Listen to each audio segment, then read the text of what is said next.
We're going to finish off our discussion in section 12.3 with measures of position. So far we have focused on our measures of central tendency. We looked at our mean, median, mode, and mid-range. So now instead of looking at just our center, we're going to look at other measures of position. So measures of position are used to describe the position of a piece of data in relation to the entire data set. They're often used to make comparisons. So the first type of measure of position that we are going to talk about is going to be that of a percentile.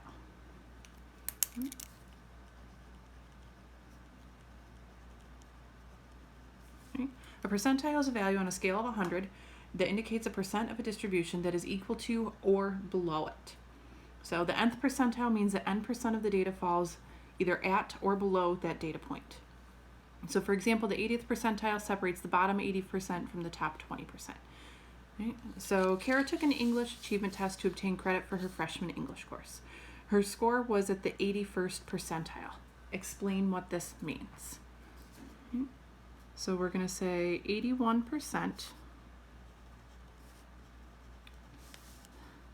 of the scores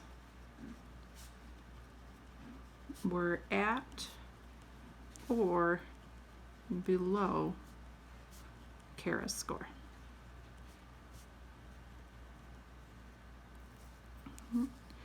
Therefore,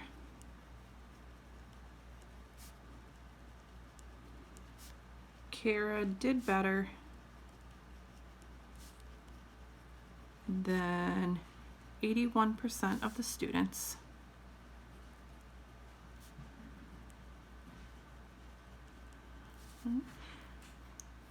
who took the exam.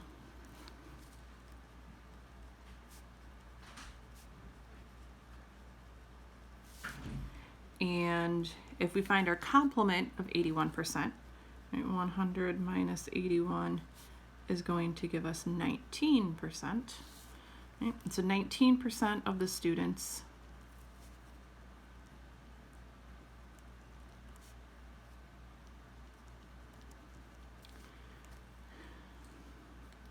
and the 19% of the students scored higher than she did.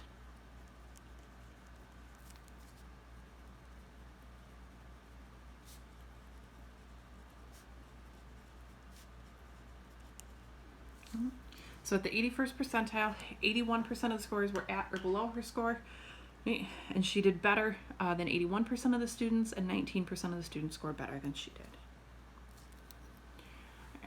Another way we can use to measure position is we can use quartiles. So our prefix here tells us that when we're thinking about quartiles, we're thinking about splitting our data set into fourths. Right? So our distribution is divided into 4 sections called quartiles, each containing 25% or a quarter of our data. The interquartile range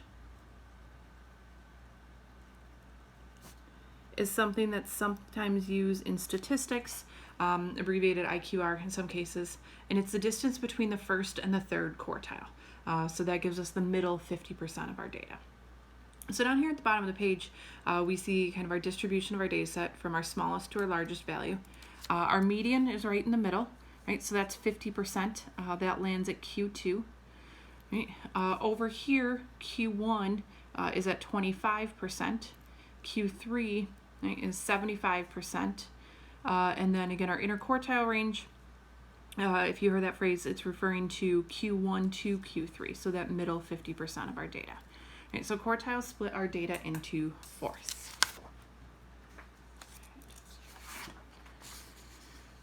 All right, so listing out kind of some more specifics. Our first quartile, Q1 on the previous page, divided the bottom 25% from the top 75%.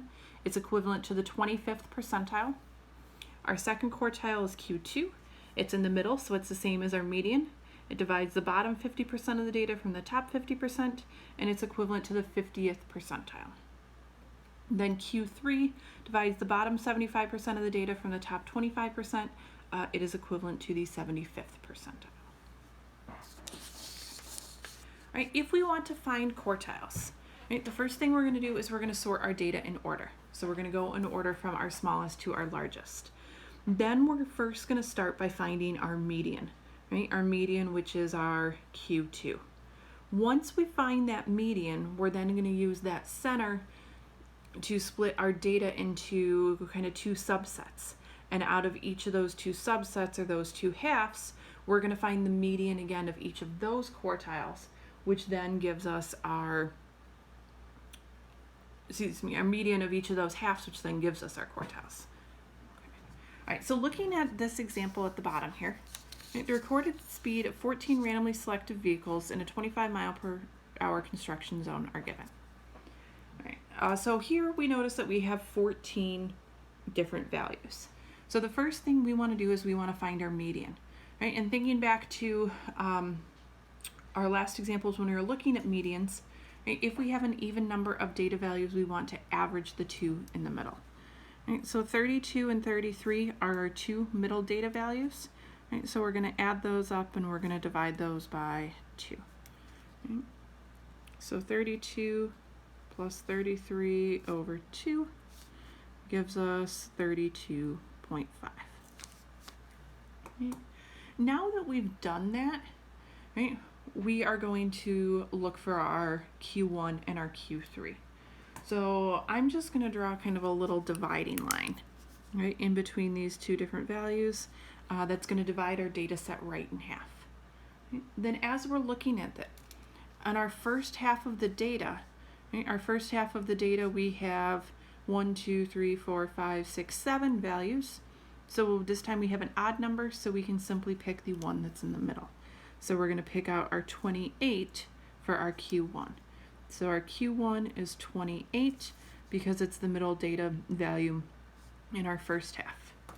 Then if we look at our second half, 33, 34, 36, 38, 39, 40, and 40, our middle value here is the 38.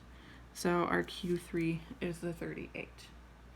Right. Again, oftentimes as we're thinking about quartiles, we want to think about the percentage that's above and below. Right? So we could say 50% of the vehicles are below 32.5 miles per hour and 50% are above. All right, Q1, remember, is our 25th percentile. So we could say 25% of the vehicles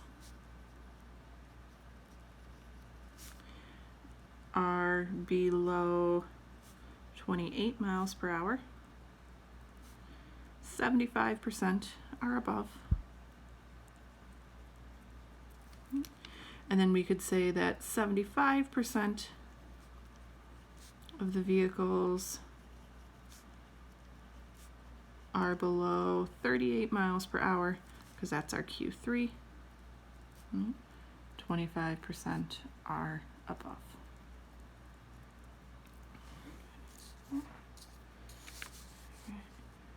Right. So our quartiles, again, separate our data into fourths. Right? A 25% mark, a 50% mark, and a 75% mark. Right? Both our quartiles and our percentiles, right, are ways of measuring position. And then our second quartile, our median, is also one of our ways of measuring central tendency that we looked at in the beginning of this section.